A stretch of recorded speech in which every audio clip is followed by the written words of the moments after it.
Aliás, essa pauta que a gente vai fazer agora é atendendo a um dos pedidos. A gente vai falar sobre endividamento. Tem alguém endividado aí? O brasileiro está endividado? Ó, e se tá, né, gente?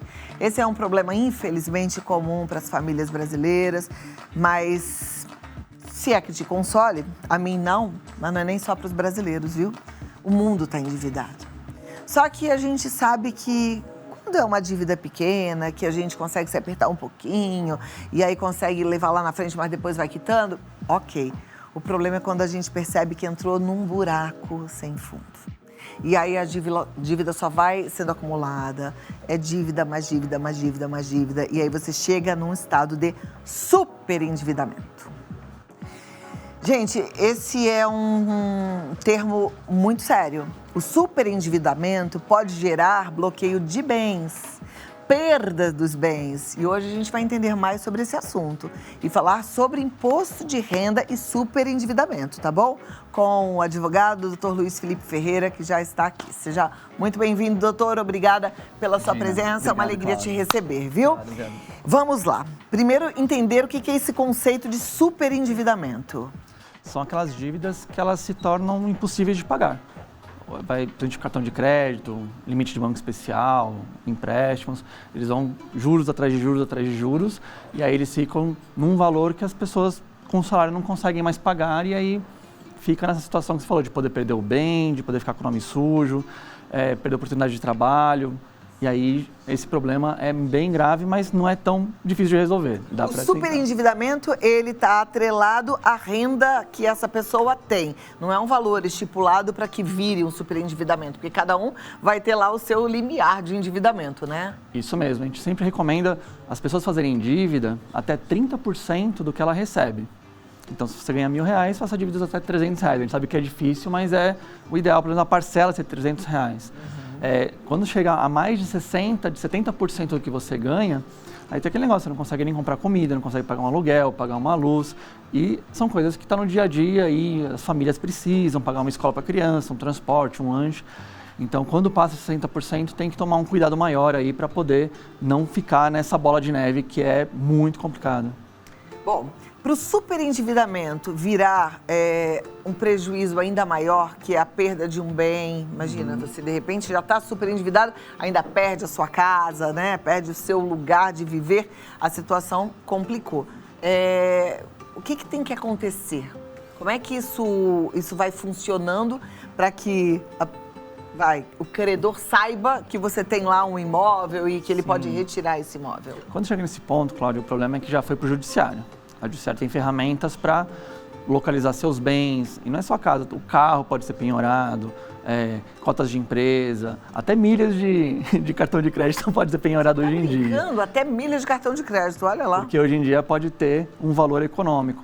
Então, hoje, o judiciário ele tem uma forma de caçar os seus bens para poder tentar pagar essa dívida aí, e os bancos não te perdoam muito fácil, né? Se você deixou chegar nesse ponto, ele vai querer receber aí até no limite, conforme os bens que você tiver.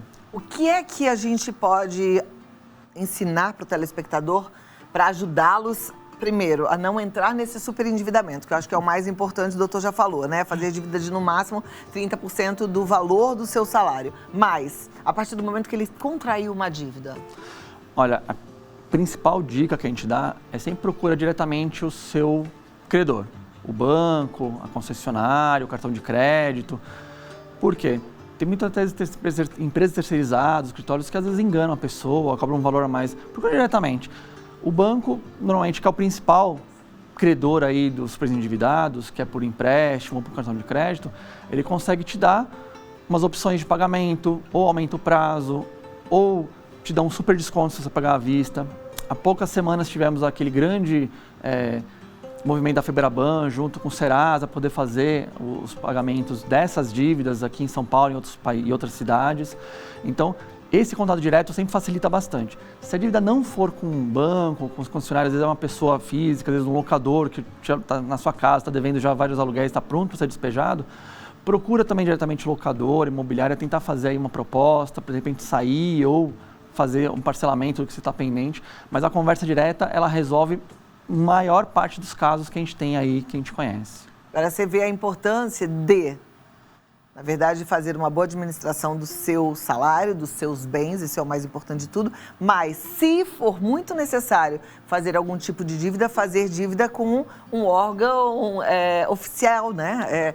Porque com uma pessoa física, aí a situação complica, né? Complica bastante.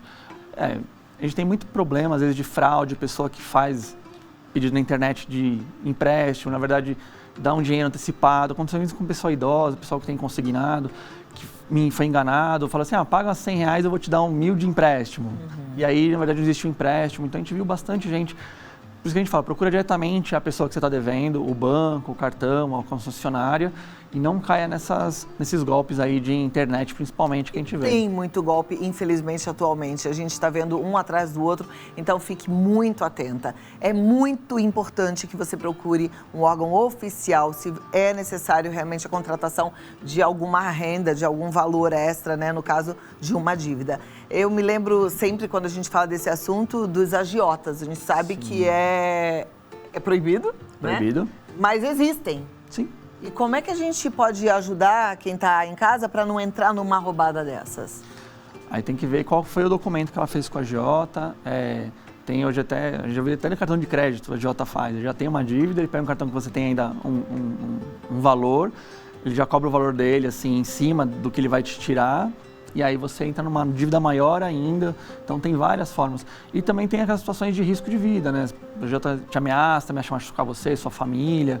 Então a gente sempre recomenda não fazer este caminho, o caminho de banco, empresas como Serasa, SPC, nas próprias plataformas deles, eles já te dão possibilidade de você fazer os parcelamentos das suas dívidas. Então, tem hoje muitas formas de você conseguir fugir do agiota. Quando a gente não consegue fugir, infelizmente a gente sabe que você falou, tem várias pessoas que procuram essas pessoas, pode criar aí uma situação de endividamento maior ainda, porque os juros vão ser muito maiores que os bancos, e ainda tem a questão de ser um crime. Então, aí é muito importante você ficar realmente atento e não cair nessa tentação, porque a dívida só vai aumentar. Se hoje está difícil pagar, vai ficar cada vez pior. E ainda você vai correr risco em relação à sua própria vida, né? A sua segurança entra em jogo numa situação como essa. E isso é muito complicado, muito sério. É muito difícil conseguir um empréstimo por meios legais? Não é, galera. Nesses casos, geralmente banco, cartão de crédito, ele já te dá esse financiamento para você pagar a própria dívida. Então, na verdade, ele te empresta o dinheiro para pagar ele mesmo.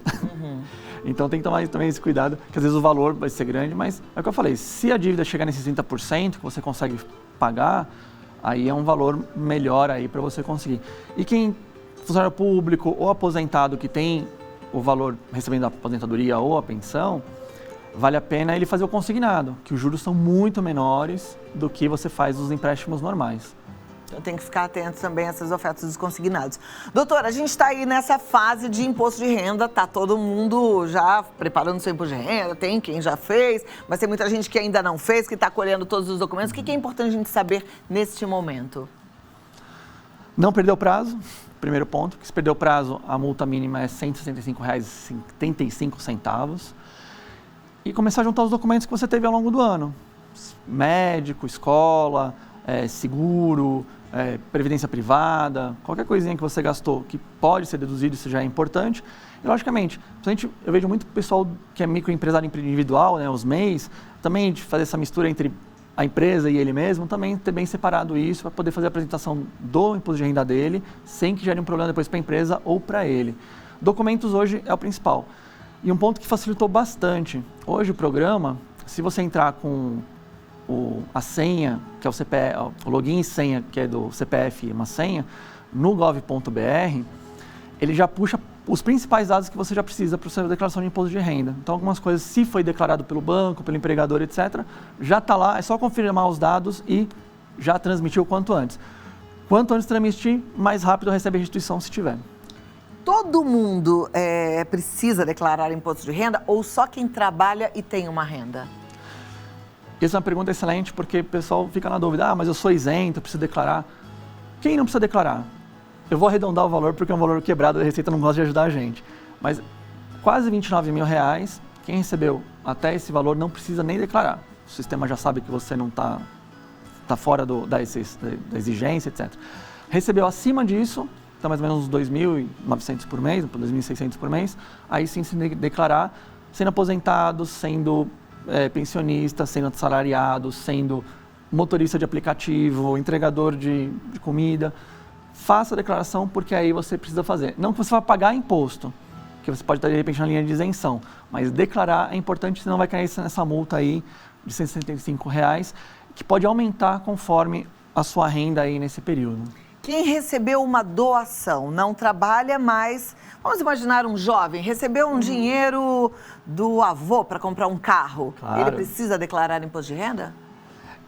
Eles têm que declarar que recebeu esse valor.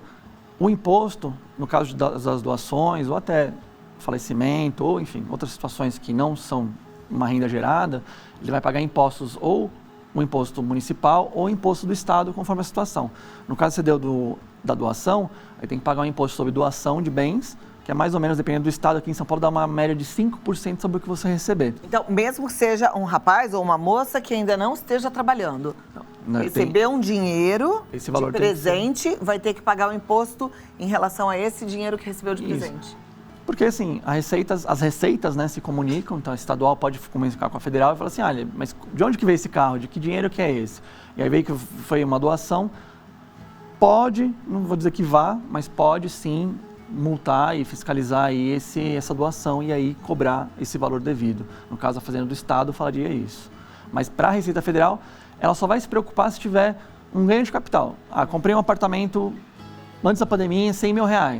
Estou vendendo por R$200 mil.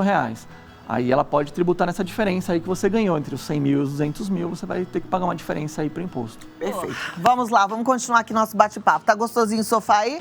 Sim. Então, vou te convidar para levantar, vem cá. Vamos lá, porque tem perguntas aqui, eu vou colocar aqui no vídeo wall para a gente responder rapidinho. A Elis diz, meu carro foi roubado ano passado e com isso as parcelas foram se acumulando. Não consigo pagar e nem quero mais, porque nem tenho mais o bem. O que devo fazer? Elis, o problema que ela tem é que ela tem uma dívida, um financiamento, por mais que seja a própria garantia o carro, tem que ver a questão, se tinha um seguro esse carro, se não tem, esse prejuízo vai para você, e aí você vai ficar com o nome sujo, e aí vai ter várias situações aí que vai complicar a sua vida. Então, a gente recomenda nesse caso de carro, é sempre importante ter o seguro junto, que se roubarem, pelo menos você consegue aí pagar a diferença. Resumindo, Elis, tem jeito não, vai ter que pagar. Vai ter que pagar. Tem outro jeito. Próxima pergunta, vamos lá, Márcia. Tive uma emergência em janeiro e tive que pagar o mínimo da fatura do cartão de crédito. Com isso, o que eu tinha em débitos praticamente duplicou. Virou uma bola de neve. Como saber se não há juros abusivos? Olha, é sempre importante você ler o que está na fatura do seu cartão. Ele vai dizer quanto vai cobrar de juros por ano, no parcelado. São juros, às vezes, astronômicos, dá quase 190%, às vezes, por ano. Então, fica muito pesado. Então, a gente sempre recomenda, nunca pague o mínimo. E se for ver que vai pagar o mínimo, às vezes compensa fazer, às vezes, o empréstimo, que a sua conta bancária, se já está permitindo fazer o pagamento integral da fatura e pagar depois um parceladinho aí na sua conta, do que fazer o mínimo e depois ficar essa bola de neve. Porque aí, o que eu te recomendo, Márcia, é você procurar o banco, onde você tem a bandeira do seu cartão, e falar que você quer, de repente, pagar à vista ou parcelar de uma forma menores parcelas, que aí você pode diminuir esse valor aí que foi duplicado. Não existe essa coisa de juros abusivos, de entrar na justiça e falar, não aceito isso e ponto. Tem sido uma discussão bem complexa no judiciário. Algumas pessoas conseguem, às vezes, reduzir, mas a maioria, o judiciário tem dado ganho para o banco e, além de pagar a dívida, você tem que pagar depois o advogado, pagar honorários advocatícios e as custas do processo. Então, por isso que eu sempre falo, procura diretamente o credor, que às vezes sai mais barato do que ficar aí buscando soluções mágicas. Perfeito, boa sinceridade aqui do Dr. Luiz Felipe. Próxima da Júlia, trabalhei como CLT até o meio do ano passado, agora sou MEI. Como faço a declaração? Bom, você faz a declaração normalmente, como CLT você vai declarar o que você recebeu até junho do ano passado, não tem problema nenhum, vai pegar o informe de rendimento do seu empregador. E agora, como MEI, você é o seu próprio empregador. Então, já tem aquele recolhimento que você faz mensal, que você faz declarações já como MEI, e aí você vai informar na sua declaração que você também agora tem a sua empresa como MEI.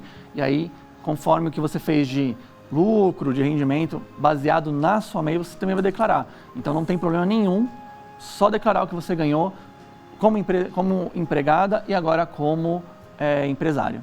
Muito bem. No Instagram, prof_LP Oliveira, prof_LP Oliveira. Eu te agradeço, muito obrigada por ter vindo e até a próxima oportunidade, doutor. Obrigado, Tudo de bom, Cláudia. ótima tarde.